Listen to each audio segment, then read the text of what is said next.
안녕하세요. 소소한 일상 이야기 네 번째 시간, 지난주에 이어서 2부를 시작하겠습니다. 선생님 앞 시간에 기질과 양육 태도가 사람의 성격을 만든다고 하셨잖아요.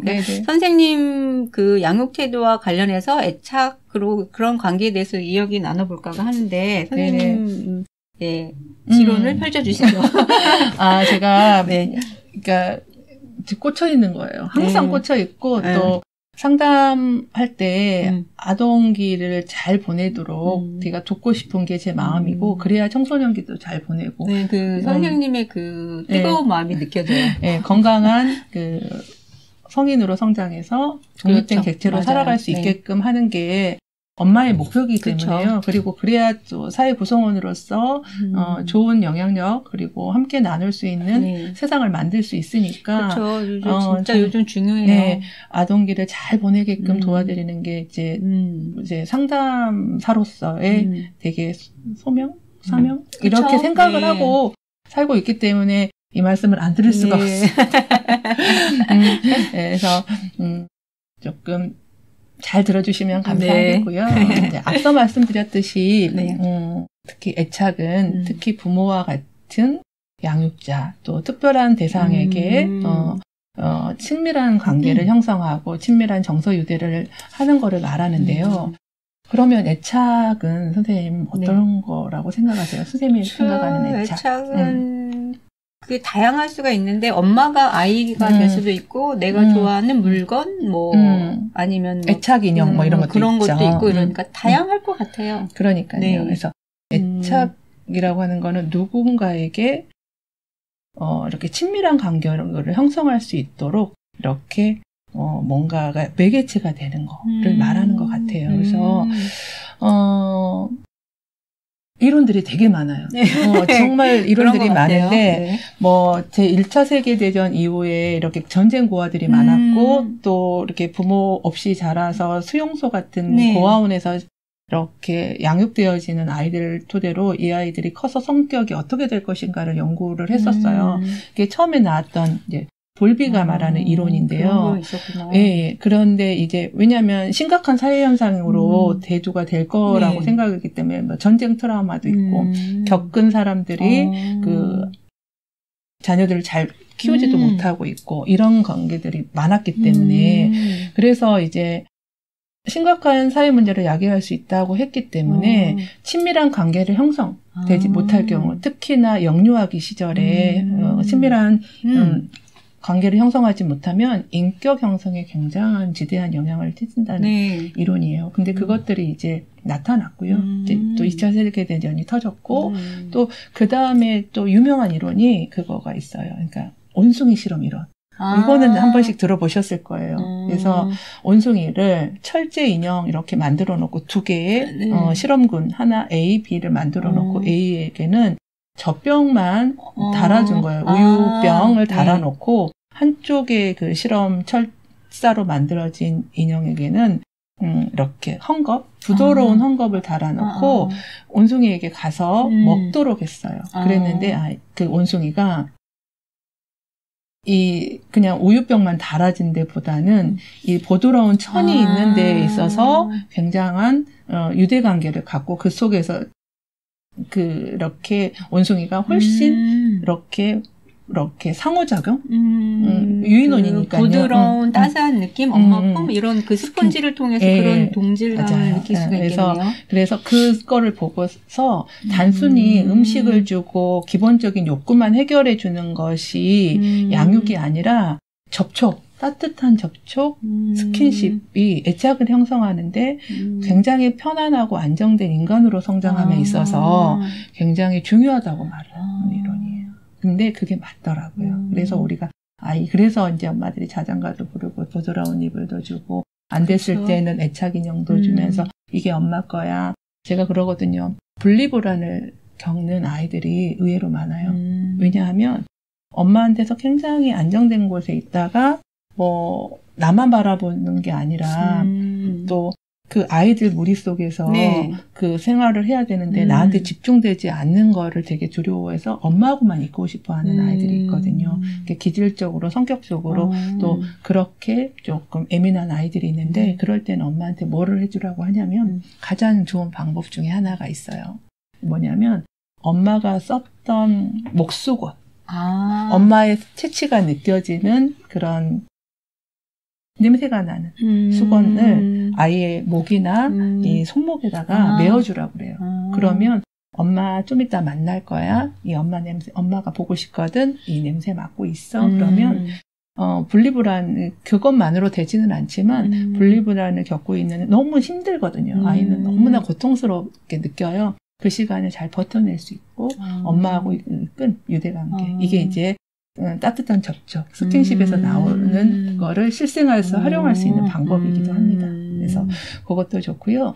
가장 최근에 1985년쯤에 발표된 베리 메릴슨이라고 하는 학자가 있어요. 그래서 그 학자는 어린아이들을 대상으로 하지 않았고 성인을 대상으로 엄청 이렇게 광범위한 그 성인 대상 애착에 대한 연구를 했는데 그게 지금 현재는 가장 실생활에 현실에 맞는 애착 연구고 그것들이 딱 보기에 이해하기 쉽게 설명이 되어 있기 때문에 그것들을 조금 이야기를 드리면 성인 애착은 저도 성인 애착이 왜 중요하냐면 부모와 자식 나를 보면 내가 내 자녀와의 양육 태도를 그대로 볼 수 있는 근거가 되기 때문에 내 현재의 애착 관계가 어떤 애착을 형성하고 있는지를 보시게끔 하는 거예요. 그래서 요거는 여러분들도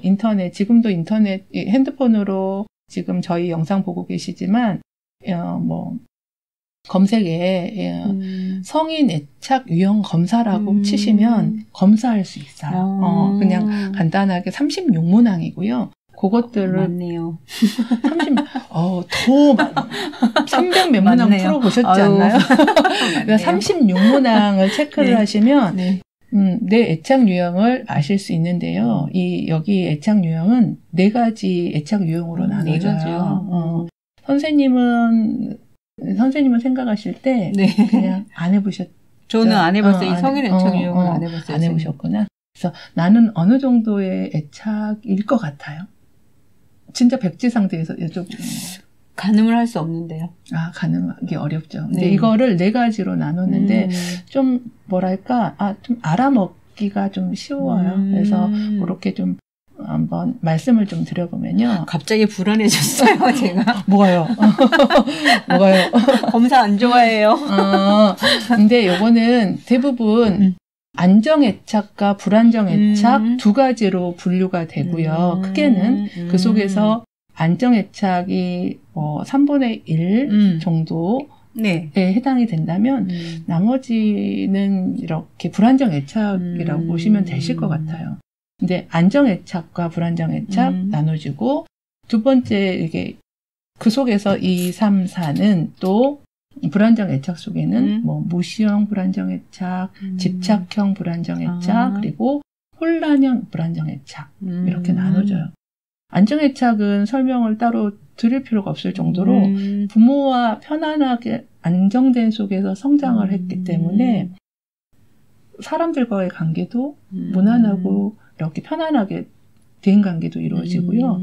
또 아이와 관계에서도 편안하게 애착 관계를 형성할 수 있다고 하는 애착이에요. 모든 부모님들이 바라는. 그러니까요.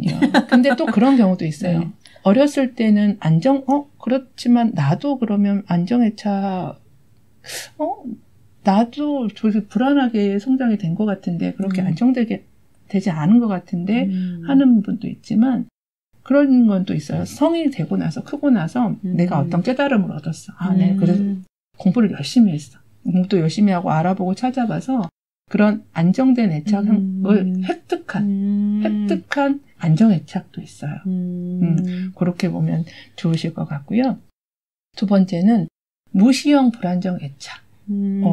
요거가 조금 되게 많이 좀 차지를 하세요. 왜냐하면 어렸을 그때 조금 엄마의 보살핌이라든지 부모의 보살핌이라든지 이런 돌봄이 조금 부족했어요. 바쁘시고 정신없고 그러시다 보니까 그런 말을 많이 들을 수 있어요.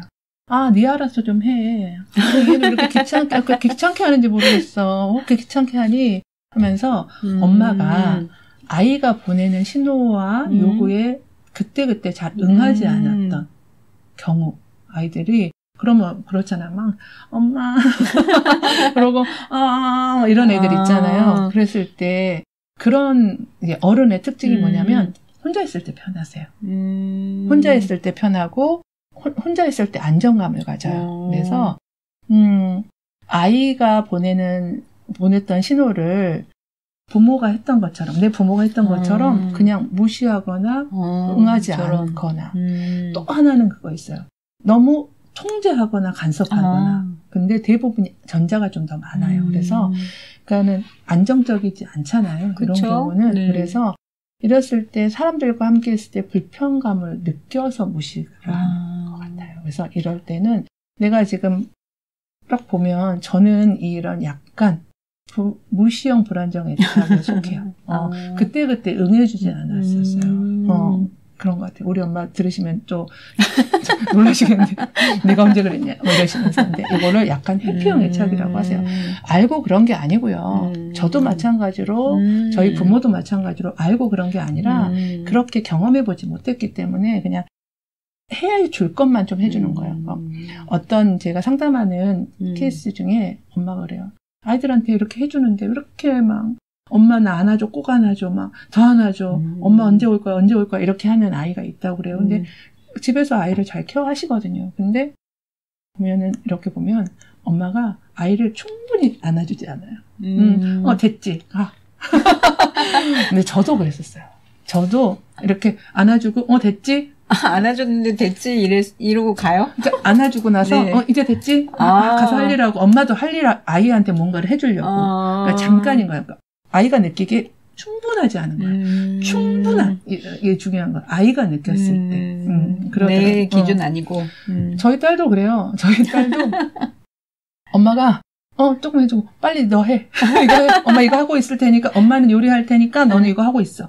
이렇게 각자의 것들을 하기를 요구하고 그냥 각자를 하는 거죠. 근데 그런 것도 보면 그거 있어요. 그 선생님 혹시 어릴 학생 시절에 이렇게 친구들이 여자들은 그렇잖아요. 화장실 간다고 팔짱 끼고 막 가는 애들. 네.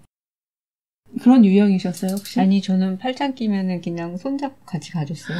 손잡고 가주셨어요. 네. 저는 팔짱 끼면 쓱 뺐어요. 그리고 좀 제가 독특한 구석이 있는데 화장실을 같이는 가는 걸 이해를 못해요. 같이 갈 수도 있죠. 근데 화장실 그냥 화장실이잖아요.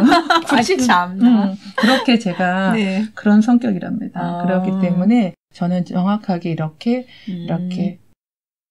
사람들이 보내는 신호나 사인을 그렇게 잘 인식하고 해주는 사람이 못 됐어요. 그러니까 그렇게 보면 저희 아이들 특히 첫째 아이가 그런 것들에 대해서 노출이 됐겠죠. 고해성사하신 것 같아요. 그렇게 해서 그런 경우들, 그러니까 스킨십이 좀 불편해요. 왜냐하면 부담스러워요. 그랬었어요. 지금은 안 그렇습니다. 선생님 만날 때는 제가 괜찮아졌어요. 그리고 조금 이렇게 무시형 불안정 애착을 반대로 회피하는 거예요. 그냥 그런 게 맞닥뜨리는 걸 조금 회피하는 거예요. 전가? 조금씩 있을 수도 있어요. 그래서 또 비슷하지만 다른 게 뭐냐면 집착형 불안정 애착이라는 게 있어요. 그건 뭐냐면 지나치게 부모가 자녀에게 관심을 보이거나 또는 이렇게 자녀가를 양육할 때 일방적으로 대할 때 그리고 또 일관성 있게 대하지 않을 때 해줘요. 그런데 잠깐 해줘요. 해주긴 해주는데 잠깐 해주고 맛보기만 해주고 막 이렇게 그리고 정말 잘해줬어. 너무 잘해줬어. 우리 엄마 너무 좋았는데 또 그래서 너 혼내고 잘해주고 혼내고 어이구 저런. 그렇게 이렇게 양육 태도에서 가장 좋은 태도가 가장 안 좋은 태도가 불안정 애착 중에서 해줬다 안 해줬다 뜨거웠다 차가웠다 그렇네요. 너무 좋았다 풍만했다가 너무나 결핍을 느끼게 했다가 이게 가장 안 좋은 불안정 애착이라고 그러거든요. 그러니까 이게 좀 약간 그런 유형인데요. 근데 엄마들 그래요. 아이들 엄마가 기분이 너무 좋을 때는 너 뭐 먹을래 뭐 먹을래 이거 사줄까 이거 사줄까 했다가 네. 또 이제 아이가 요구할 때는 내가 뭘 안 해줬어. 그렇게 먹고도 또 그게 먹고 싶냐. 뭐 그런 거. 이게 이제 아이들 입장에서는 귀 익은 목소리가 막 귀에서 막 들리는 것 같네요. 아이들 입장에서는 네. 그래요. 그래서 아이들이 그러니까 모든 게 어른의 기준, 엄마의 기준이 아니라 아이들의 그렇죠. 기준에 그렇네요. 있을 때 네. 풍족하지 못했다고 느끼면 못했던 것 같아요. 그래서 어떻게 그럴까? 그래서 엄마들이 그런 말해서 참 요즘 애들은 이기적이에요. 그렇게 받고도 받은 게 없다고 그래요. 그래서 엄마들 와서 나는 못 받았지만 아이들한테 해주려고 그렇게 무던히에 쓰고 이렇게 해줬는데 아이들은 내가 엄마가 뭐 해준 게 뭐 있냐. 그런다고 말을 하잖아요. 그럼 정말 서럽거든요. 나는 못했지만 아이들한테는 해주고 싶어서 해줬지만 아이들은 부족하다고 느껴요. 근데 이게 그래서 그래 많이 해도 해주지 마시고 내 마음이 뜨거워도 너무 뜨겁게 해주지 마시고 내 마음이 차가울 때가 있을 거거든요. 그래서 적절한 뜨뜻미뜨근한 온도를 유지하시는 게 실은 많이 해주는 것보다는 좋다라고 말을 드려요. 그거 역시도 저도 해보지만 잘 안 되는 부분이거든요. 그러니까 내 온도를 너무 뜨겁게 하지 말라라는 말씀을 왜냐하면 엄마도 상처받거든요. 그렇죠. 엄마인 저도 어른도 상처를 받기 때문에 네. 그럴 거면 나도 내 방어, 내 보호가 필요해요. 그런 부분에 있어서는. 근데 이거를 이렇게 너무 뜨거웠다, 너무 차가웠다의 비일관적인 모습일 때 아이들은 굉장히 불안하다고 느낀다고 해요. 그래서 가끔 부모가 아이의 요구에 응하거나 지속적이 않았을 때 그리고 잠깐 해주다 마는 경우 이럴 때는 아이가 막 떼쓰고 아까 말했듯이 요구하고 징징거리고 막 이러잖아요. 근데 이런 아이들의 특징이 뭐냐면요. 감정 기복이 심해요. 그리고 두 번째 작은 일에도 과도하게 감정을 표현해요. 막 우리 애는 막 갑자기 뭐 너무나 오바스러워요. 막 그래서 막 좀 민망할 때가 있어요. 하는 엄마들 있으실 거예요. 그리고 남에게 굉장히 의존적이에요.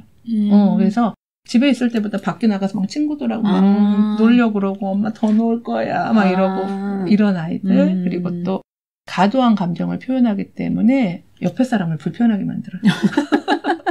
근데 요거는요 아이들한테도 말했지만 성인들도 그런 성인들 많아요. 제가 겪었던 친구도 이랬던 친구인 것 같아요. 지금 생각해보면. 그래서 또 거절당할까봐 더 달라붙어요. 그러니까는 안 해줄까봐 거절당할까봐 더 붙는 거예요. 마음과 같지 않게 막 더 가는 거죠.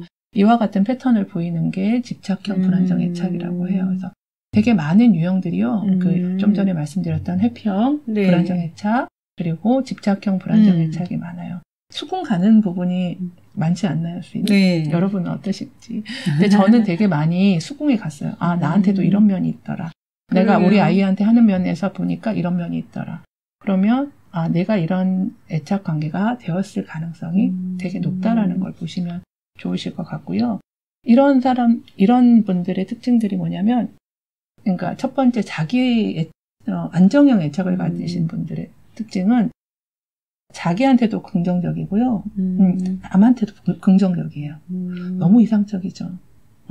그런데 좀 무시형, 회피형 애착, 불안정 애착을 가지신 분들은 자기한테는 관대하고 긍정적이에요. 근데 타인한테는 좀 부정적인 게, 이번 무시형 불안정 애착이고요.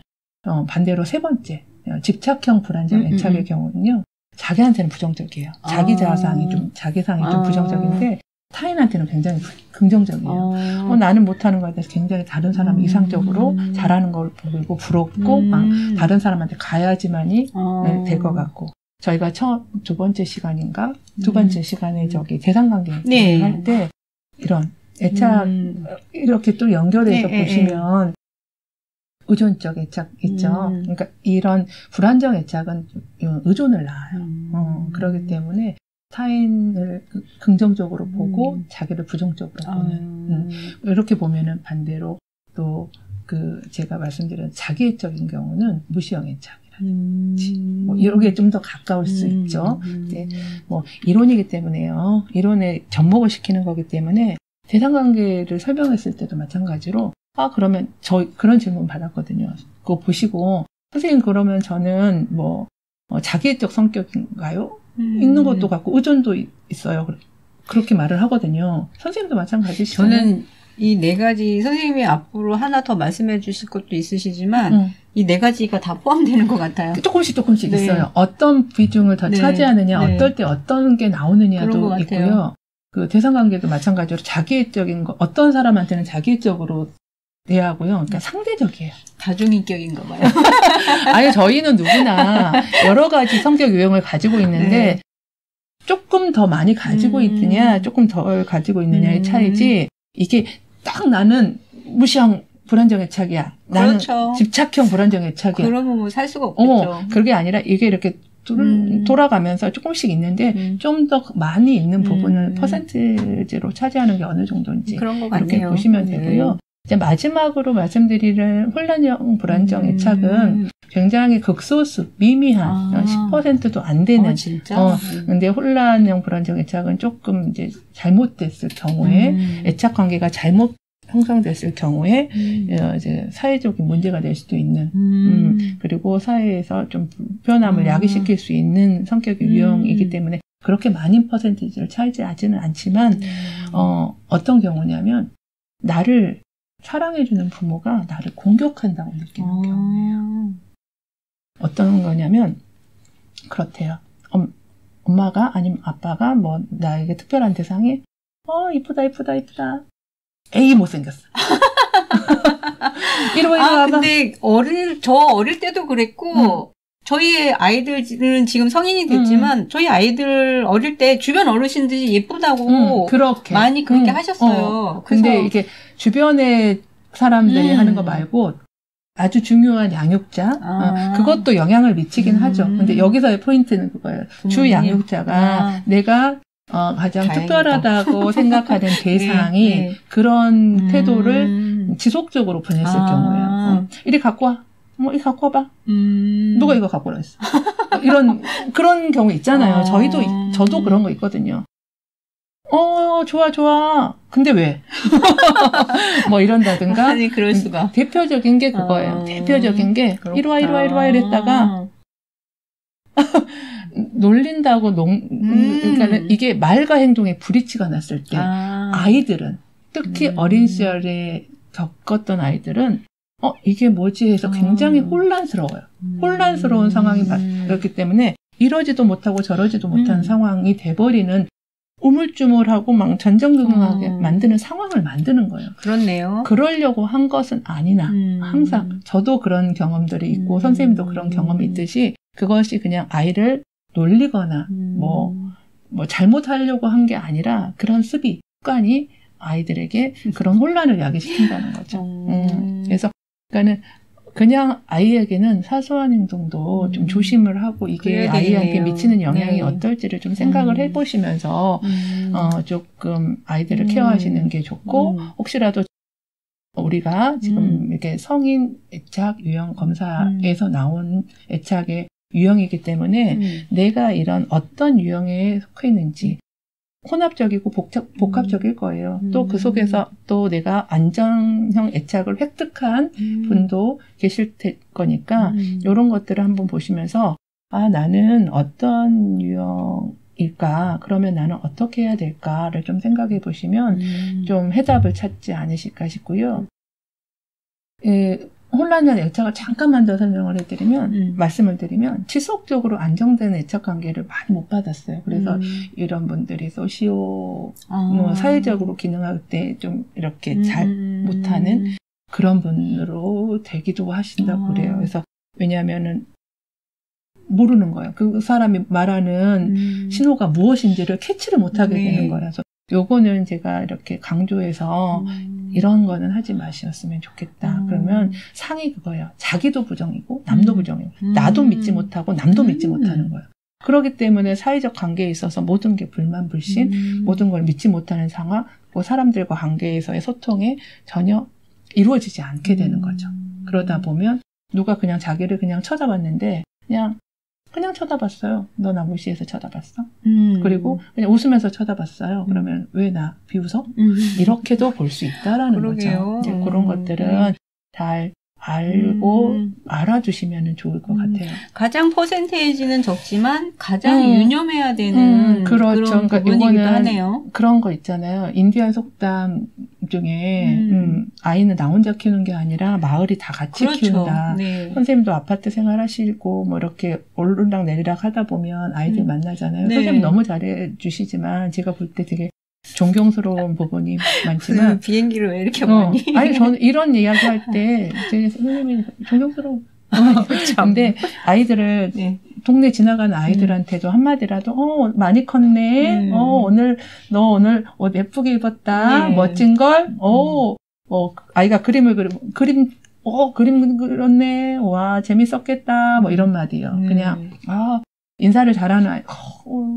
엄마가 참 인사를 잘 시켰네. 너 참 예의 바르다. 이런 한마디가 아이들을 성장을 시키는 거야. 네. 그래서 주 양육자이고 되게 중요한 관계를 맺은 엄마 그리고 양육자가 중요하지만 또 주변에서도 같이 이런 혼란형 불안정의 저의 아이들이 많이 나오지 않게 하려면 같이 키우는 거, 공동체 안에서 같이 키우는 것이 되게 중요하다고 생각을 해요. 그래서 큰일 났다, 어떻게 하냐 이것뿐만 아니라 또 주변에서 저도 그렇잖아요. 뭐 불교에서의 되게 좋아하는 보시 있잖아요. 내가 남한테 해준 것이 남한테 바로 돌아오지는 않지만 돌아서 그렇죠. 그렇게 되는 것처럼 내가 다른 아이 그리고 지나가는 아이 이렇게 마음이 가는 아이한테 이렇게 한다면 그것들이 돌아오서 좋은 그런 영향을 끼치지 않을까 하는 네. 생각이 들어요. 예.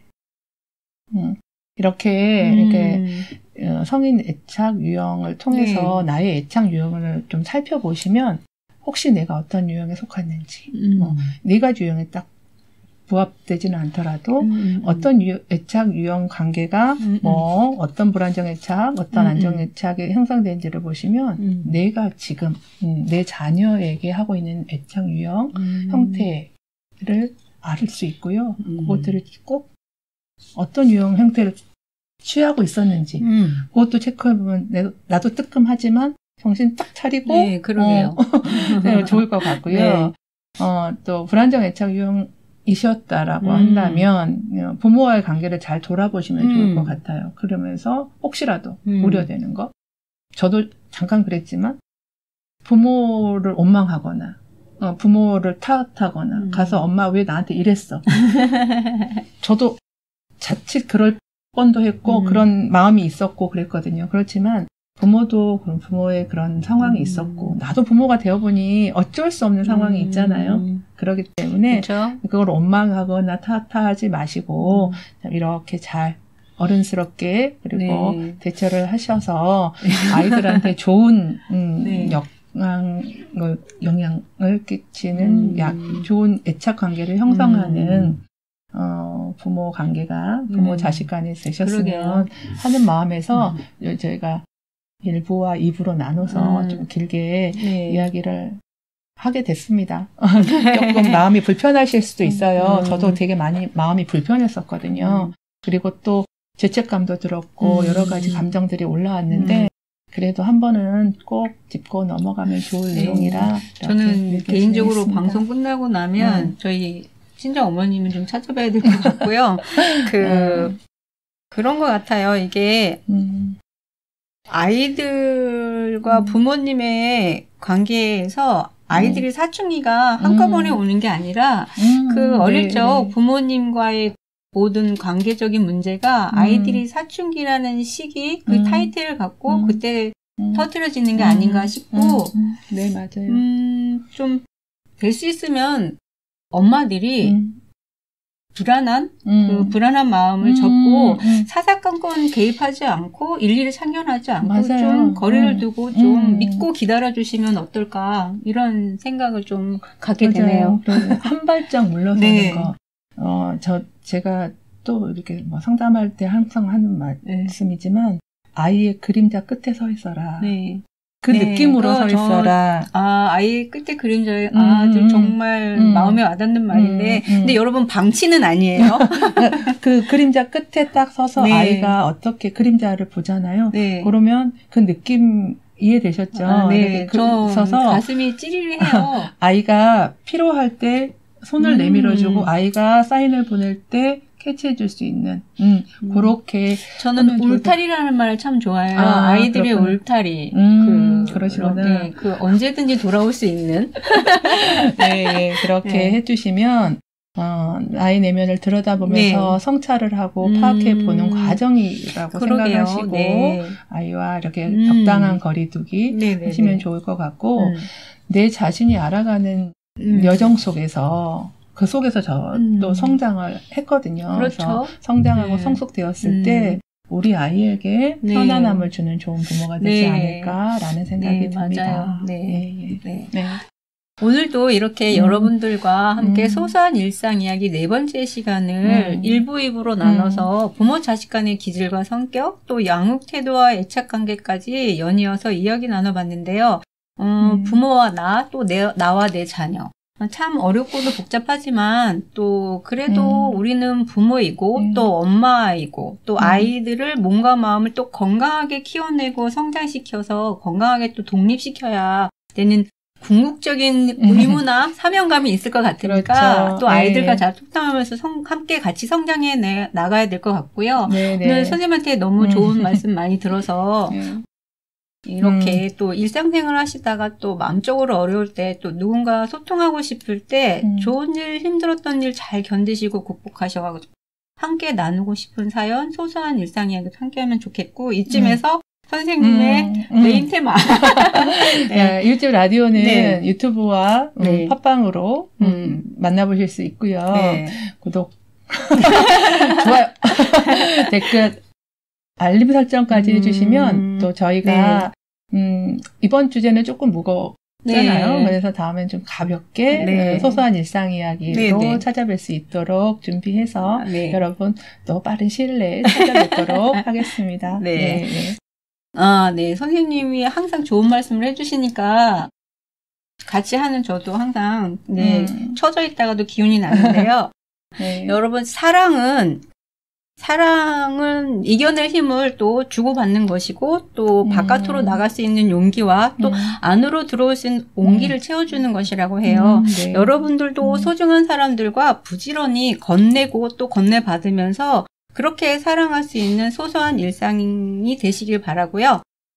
오늘은 마지막으로 오늘의 선곡은 영화음악의 거장이시죠. 엔니오 모리코네의 미션을 보셨을지 모르겠는데 미션 OST 들려드리겠습니다. 가브리엘 오보에 들으시면서 저희 이 시간 마무리하겠습니다.